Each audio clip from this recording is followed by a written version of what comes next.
Selamat berjumpa kembali dalam layanan audio Sahabat Seperjalanan. Hari ini adalah hari Sabtu 11 Mei 2024. Tema renungan saat teduh kita dengan judul Anakku yang Sah.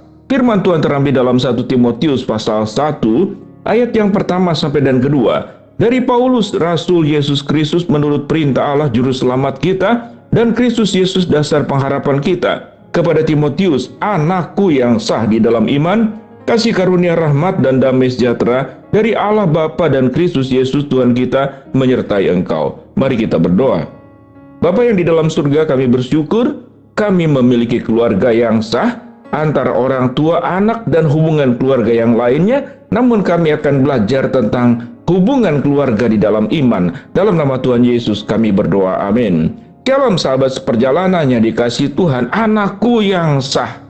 Pernah kita mengalami, mendengar, bahkan mungkin ada anggota keluarga kita di mana setelah melahirkan anak, anaknya tertukar di tempat persalinan karena satu dan lain hal. Lalu kemudian kita baru sadar kemudian hari setelah lewat 1 tahun, 2 tahun, mengapa anak itu berbeda dengan kita. Setelah tes DNA di kedokteran, ternyata memang dia itu bukan anak kita. Maka kita akan mengatakan dia bukan anak sah kita. Namun karena prosesnya adalah sudah terjadi sedemikian rupa, mau tidak mau kita membesarkan anak yang sebetulnya kita tidak terlalu harapkan. Yang kita harapkan bahwa anak itu adalah anak kita sendiri. Ada unsur kecewa, tapi tidak mungkin anak karena unsur kemanusiaan sudah ada di dalam lingkungan kita. Mungkin sudah umur 2 tahun kita biarkan, lalu kita besarkan. Namun setelah dalam pertumbuhannya ternyata anak tersebut memiliki sebuah perjalanan dan pertumbuhan yang sangat baik. Menjadi anak yang sangat membanggakan orang tua. Di satu sisi, mungkin ada yang punya anak yang sah seperti cerita anak yang hilang. Namun tumbuh berkembang menjadi anak yang boleh dikatakan durhaka kepada orang tuanya. Lalu apa yang disebut dengan anak yang sah?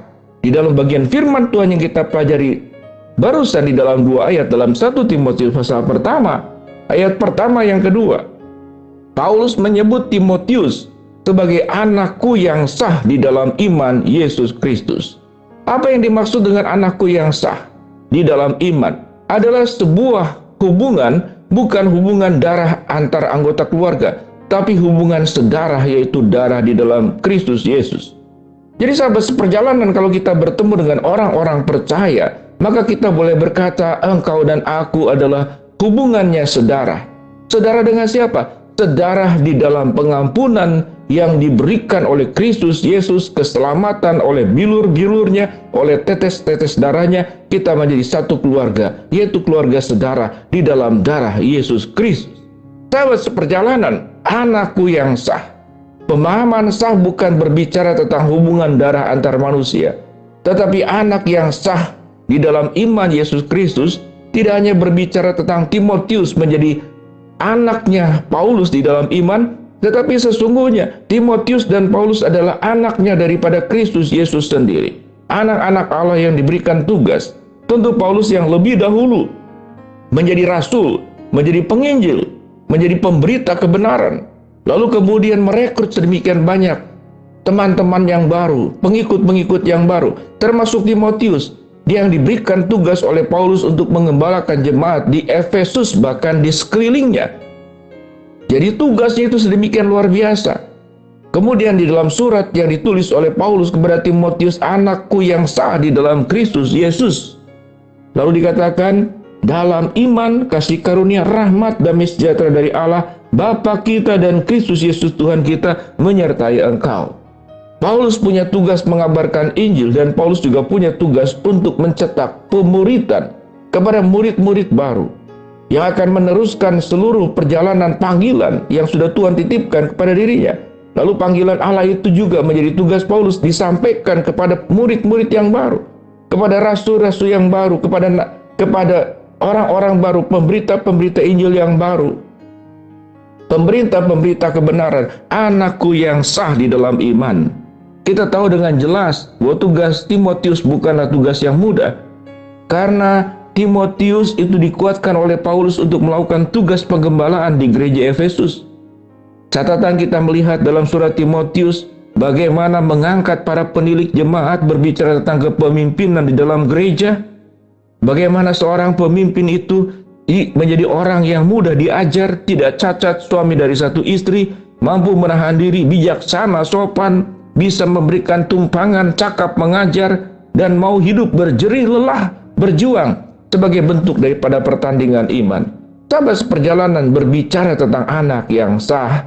Mari kita berbicara bahwa sesuatu kehidupan yang sah berarti ada unsur benarnya. Sesuatu kehidupan yang sah di dalam Kristus berarti ada unsur ketaatan, kesetiaan, mengikuti apa yang dilakukan oleh Kristus menjadi teladan yang harus kita teruskan. Ketika Yesus menjadi pribadi yang mengasihi dan berkorban, kita menjadi pribadi yang dipanggil untuk bisa mengasihi dan berkorban. Ketika Kristus menjadi pribadi yang berjuang sampai kepada titik akhir dengan setia, maka kita pun menjadi pribadi yang dipanggil untuk berjuang sampai kepada titik akhir juga dengan setia. Dengan demikian, tentang anakku yang sah, kita menjadi punya saudara sedemikian banyak di seluruh muka bumi ini, bahwa kita satu saudara, menjadi satu saudara sedarah, yaitu darah Kristus Yesus yang menyatukan kita. Namun, tidak hanya kita menjadi anak-anak Tuhan yang diselamatkan, yang ditebus, tapi menjadi anak-anak Tuhan yang tidak hanya menerima anugerah, tapi anugerah keselamatan itu mengubah kehidupan kita. Sebagaimana catatan dalam Rasul Paulus, kita tidak hanya punya predikat sebagai anak-anak Kristus, tapi kita juga harus menjadi orang-orang yang hidup di dalam Kristus. Apa orang-orang contohnya yang hidup dalam Kristus? Dalam catatan 1 Timotius pasal 3 ayat pertama sampai kedua, biarlah hidup kita tidak bercacat, biarlah hidup kita setia kepada pasangan, biarlah hidup kita itu mampu menahan diri, biarlah hidup kita itu bijaksana dan sopan, dan biarlah hidup kita itu bisa memberikan tumpangan kepada orang yang membutuhkan. Kita pun menjadi orang yang cakap mengajar, tidak hanya lewat lisan kita, tapi kehidupan kita pun menjadi pelajaran yang dipelajari oleh orang lain, yang dicontoh oleh orang lain. Biarlah kita menjadi orang yang hidup mau berjuang, berjerih lelah untuk semua tugas kehidupan dengan versinya masing-masing, panggilannya masing-masing. Dan biarlah kita terus tidak hanya menjadi anak yang sah di dalam iman, tetapi anak-anak yang berjuang dalam pertandingan iman. Kita perlu belajar terus menjadi anak-anak Tuhan yang memuliakan Tuhan. Kita adalah anak-anak yang sah di dalam Kristus. Kita adalah anak-anak yang sudah ditebus di dalam Kristus. Dan kita dipanggil bagaimana kehidupan kita mencerminkan kehidupan Kristus di dalam seluruh unsur kehidupan kita. Dari perkataan kita, dari cara kita mengelola emosi, menjadi orang yang mampu mengendalikan, tidak mudah marah, menjadi orang yang pengampun, tidak mudah membenci, menjadi orang yang kemudian mampu menjaga sudut pandang tatkala menilai orang lain, tidak menjadi orang yang suka mengkritik dan menghakimi, namun menjadi orang yang suka memberikan tumpangan, menjadi orang yang bermurah hati dalam berbagi, menjadi orang yang bijaksana dan sopan dalam kehidupan, dan menjadi orang yang semakin hari semakin serupa dengan Kristus. Maka di dalam kondisi seperti itulah Tuhan dimuliakan lewat kehidupan kita, dan Tuhan dimuliakan lewat seluruh tingkah laku keseharian yang kita lakukan. Ingatlah, kita adalah anak yang sah dalam diri Kristus Yesus. Oleh darahnya kita diselamatkan, ditebus, dan oleh darahnya juga kita dipanggil untuk mau berkorban sampai titik darah penghabisan dalam pertandingan iman mengikuti Kristus. Mari kita berdoa. Bapa dalam surga, terima kasih buat kebenaran firman Allah yang kami pelajari. Hamba-Mu berdoa buat sahabat seperjalanan yang sedang sakit, Tuhan jamah dan sembuhkan. Sahabat seperjalanan yang sedang menghadapi masalah, Tuhan bukakan jalan. Sahabat seperjalanan yang sedang berdoa mengharapkan sesuatu, Tuhan kabulkan dengan cara dan waktu-Mu yang terbaik. Dalam nama Tuhan Yesus kami berdoa. Amin.